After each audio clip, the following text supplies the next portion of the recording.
Hi வணக்கம். இன்றைக்கி 25ஆம் தேதி 3ஆம் மாதம் 2026 அன்றைக்கி நான் அந்த வீடியோ எடுக்கேன். ஏம்னா இவங்க அம்மா நான் அடிக்கடி சோக பாடல் பாடுறேன். இப்போ சோக பாடல் பாடுறோன்னா அந்த குழந்தைகள்லாம் வந்து ஒட்டி வந்து உட்காந்துக்கிட்டு இருக்கு. நான் அடிக்கடி இந்த பாட்டு நான் கேட்டுக்கிட்டே இருப்பேன். ஆனால் வண்டியில் டிரைவர் வேலை தான் பார்த்து வண்டியில் ஓட்டிகிட்டு இருந்தாலும் ஒரு நாளைக்கு 10 தடவை அந்த பாடலை கேட்பேன். என் மனைவியை நினச்சி அந்த பாட்டை கேட்டுக்கிட்டே இருப்பேன். அது என்ன பாட்டுன்னா அவர் சொன்ன வார்த்தைகள்லாம் அப்படி வரும். வாழ்ந்தாலும் உன்னோட செத்தாலும் உன்னோட அப்படிங்கிற வரிகள்லாம் வரும். அது ஏன் அந்த வரிகள் வருது, ஏன் அப்படி சொல்கிறேன் அப்படின்னா, அந்த அவளுக்கு வந்து கேன்சர் நோய் வந்த உடனே டாக்டர் வந்து கைவிட்டுட்டான். அப்போவுமே சொல்லிட்டான், இது வந்து இந்த கேன்சருக்கு வந்து மருந்து கிடையாது, மிஞ்சி போனால் 2 மாதம் தான் தாக்கு பிடிப்பாங்க அப்படின்ட்டு.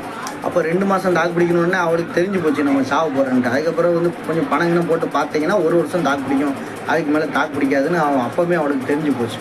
அப்போவே நான் சொன்னேன், நீ ஊரில் போய் ட்ரீட்மெண்ட் எடு வையின்னு சொன்னேன். அவன் முடியாது, வாழ்வோ சாவுன்னு ஆகி போச்சு, அப்புறம் வாழ்வோ சாவணும் உங்களோட இருக்கான் அப்படின்ட்டு அவள் ஒரு உறுதியிலே இருந்தான். ஸோ அந்த சொன்ன வார்த்தைகள் அந்த இதில் மனசில் ரொம்ப பதிஞ்சிச்சு. அதனால் நான் அடிக்கடி இந்த அவளை நினைக்கிற நேரம்லாம் அந்த பாடலை கேட்பேன். இப்போ எங்கே எப்போ பார்த்தாலும் சரி. இப்போ நான் ரொம்ப சோகத்தில் பார்த்தோன்னா இந்த பிள்ளைகள்லாம் வந்து மடியில் உட்காந்துக்கிட்டு அவங்க அம்மா நினச்சி கேட்கு. சரி, அது அந்த பாடல் என்னென்னு கேளுங்க. அந்த வார்த்தைகள்லாம் வரும். வாழ்ந்தால் உன்னோட தான் செத்தால் உன்னோட தான்ங்கிற வார்த்தைகள்லாம் வந்தோன்னே ரொம்ப என் மனசு பாய்ச்சி. அதனால நான் இப்போ போட்டுக்கப்போ இப்போ அந்த பாடல் நீங்களே கேளுங்க, என்ன பாடல்னு பாருங்கள்.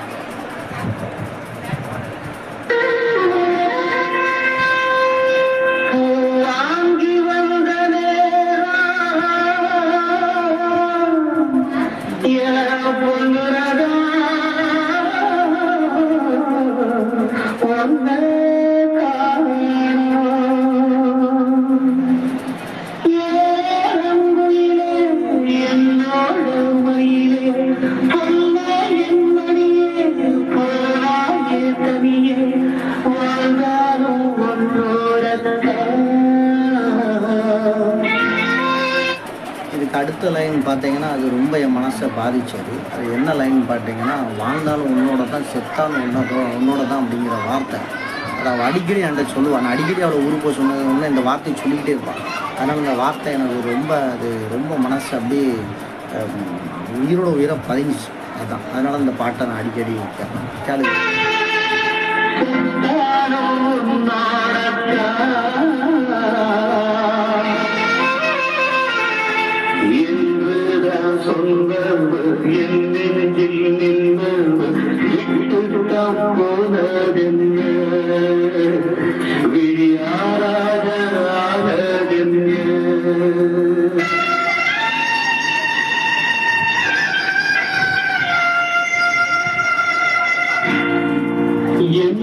என்னோட மீனாட்சி,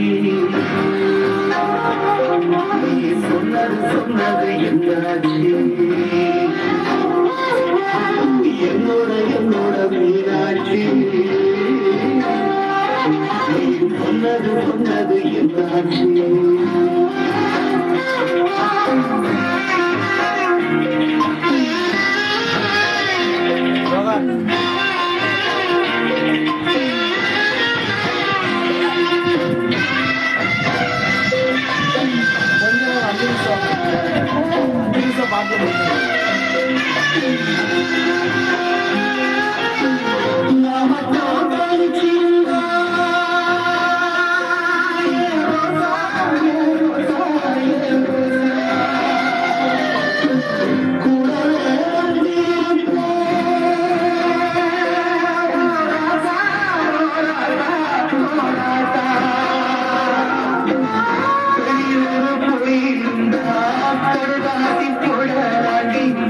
எல்லாரும்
என்னாச்சு